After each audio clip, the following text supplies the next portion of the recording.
En la presente clase vamos a comentar algunos aspectos inherentes a dilemas éticos al final de la vida. Azulay Tapiaro, en su trabajo en el cual aborda el tema de la enfermedad terminal, nos presenta tres situaciones las cuales no deberían ser considerados dilemas éticos en relación al tema que estamos hablando y otras tres que sí lo son. Las primeras corresponden a una situación en la que la enfermedad sigue el curso natural del paciente y fallece en situaciones de total abandono, o la muerte sobreviene tras aplicar durante todo el proceso patológico un tratamiento activo, o bien se engloba dentro de este grupo de situaciones aquellas que se asocian a la conocida como obstinación terapéutica, en la cual a medida que avanza la enfermedad, más agresivo es el tratamiento y más medios desproporcionados se van a utilizar. Sin embargo, para el autor, serían verdaderos dilemas éticos en el tema que estamos mencionando aquellas situaciones en las cuales el paciente fallece en una situación de total sufrimiento intenso, refractario a medidas paliativas, por aplicación de la llamada eutanasia activa directa o la ayuda al suicidio, o bien la muerte se produce por una omisión o suspensión de medidas que prolongan la vida del enfermo, situación conocida como eutanasia pasiva, o bien la muerte acontece en el marco de unos cuidados paliativos de calidad, atendiendo a los síntomas del paciente a través de su control, con una comunicación permanente entre el enfermo y la familia, y fundamentalmente con un importante apoyo psicoemocional. Esta situación, conocida como eutanasia activa indirecta, puede ser plausible de presentar el llamado efecto secundario tras la sedación.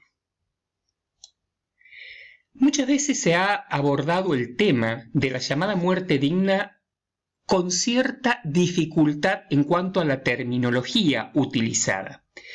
Vemos en la parte superior de esta diapositiva un pequeño recuadro el cual nos menciona uno de los aspectos fundamentales de toda persona, que es el tener una vida digna. Ahora bien, deberíamos o podríamos contraponer dos términos como es el de muerte digna y eutanasia.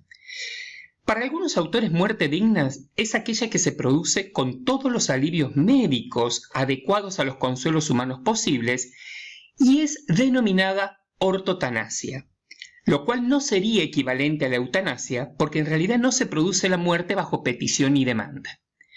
En tanto, eutanasia, cuando hablamos de eutanasia, siempre nos remitimos a la etimología de la palabra, la cual proviene del griego eu, que significa bien o fácil, y tánatos, que significa muerte. Consecuentemente, eutanasia podría ser definida como muerte buena. Pero en la práctica genera bastante confusión el término y existe bastante consenso en considerar como eutanasia a toda actividad que produce directa o intencionalmente la muerte del paciente y que se realiza en un contexto de sufrimiento debido a una enfermedad incurable que no ha podido ser mitigada por otros medios.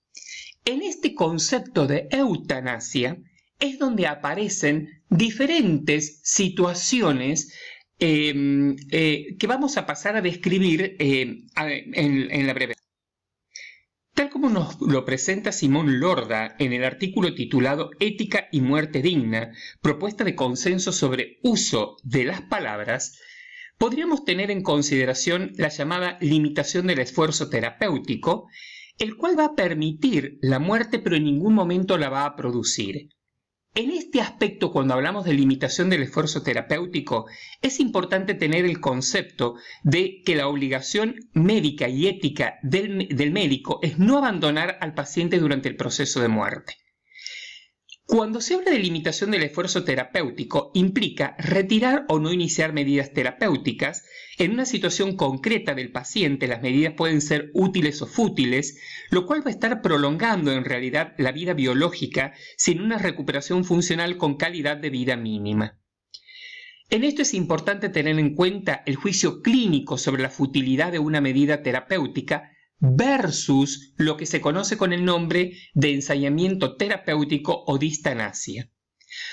Cuando se piensa en la limitación del esfuerzo terapéutico, lo que no debe dejarse de lado, son dos aspectos respecto a la atención del paciente, como es la alimentación y la hidratación parenteral. La segunda situación es la llamada rechazo de tratamiento o denegación de consentimiento. En esta situación, el protagonista es el paciente. Forma parte de la llamada teoría del consentimiento informado, tomando en consideración de que el paciente es una persona autónoma moral.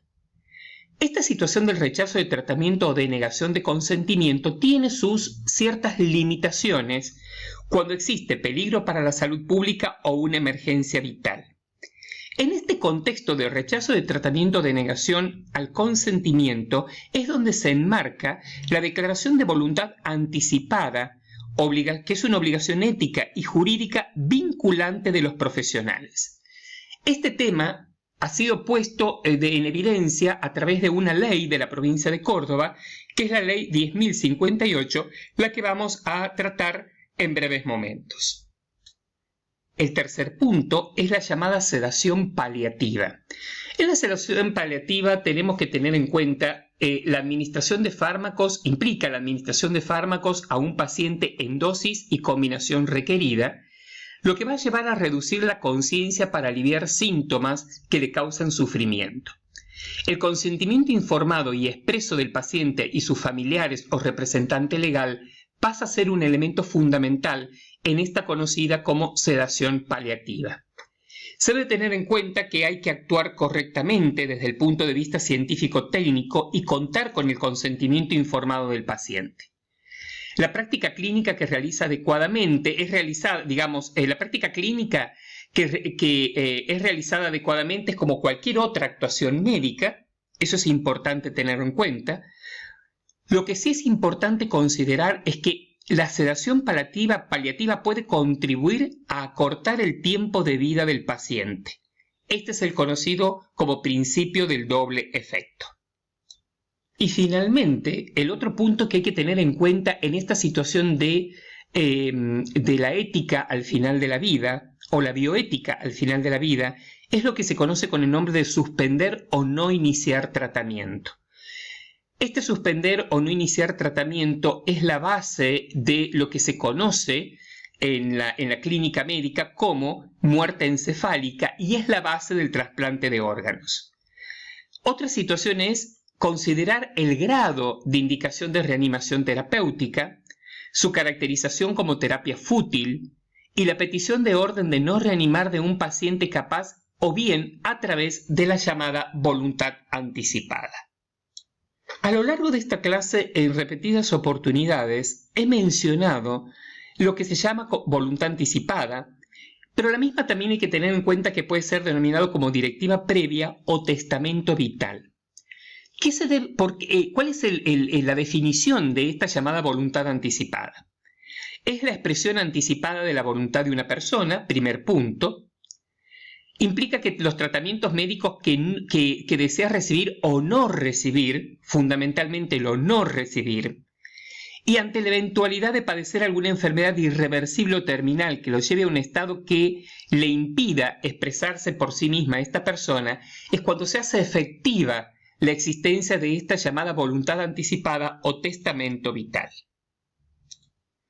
¿Qué ha hecho Argentina a través de sus poderes legislativos para abordar la problemática de los dilemas éticos al final de la vida? Precisamente la primera ley que vamos a hacer referencia es la ley 17.132 del Poder Legislativo Nacional, que es el de ejercicio de la medicina, odontología y actividades de colaboración, la cual en su artículo 19, inciso 3, menciona puntualmente la importancia de respetar la voluntad del paciente en cuanto a negativa a tratarse o internarse, salvo situaciones de inconsciencia, alienación mental, lesiones graves por accidente o tentativa de suicidio.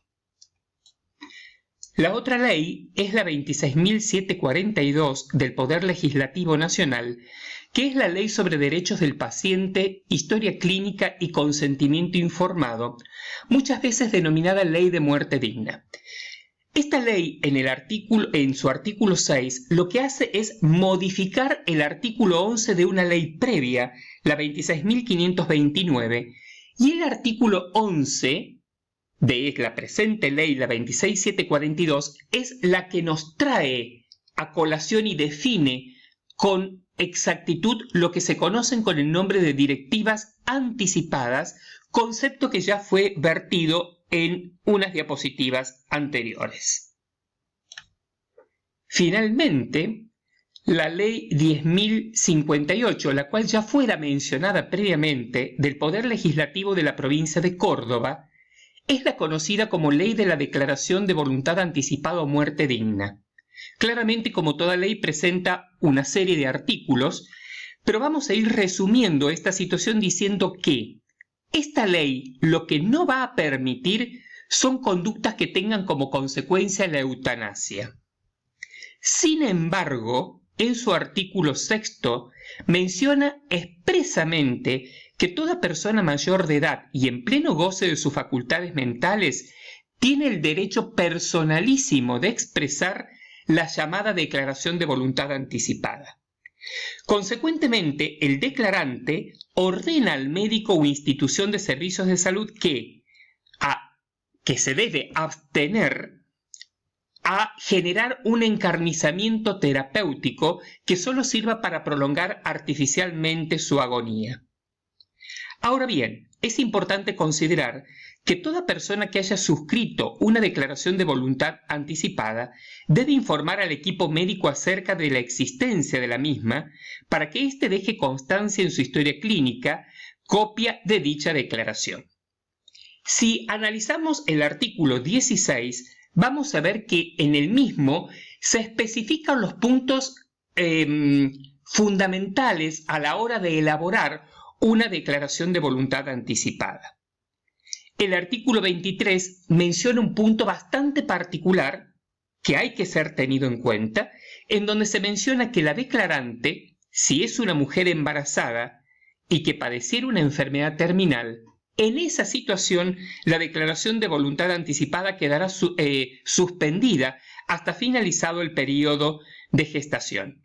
Finalmente, el artículo 24 habla de la importancia de que estas personas cuenten con un representante legal al momento de firmar la declaración de voluntad anticipada.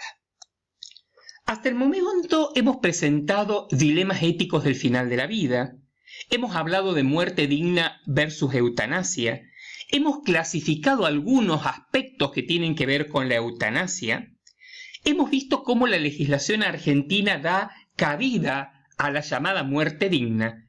Pero ¿cuál es la actitud del médico frente a la muerte? Según un texto publicado por Pérez Cárdenas en 2010, menciona que el médico debe pensar lo siguiente: la mayoría de los fallecimientos son esperados, se debe aceptar a la muerte como un proceso natural.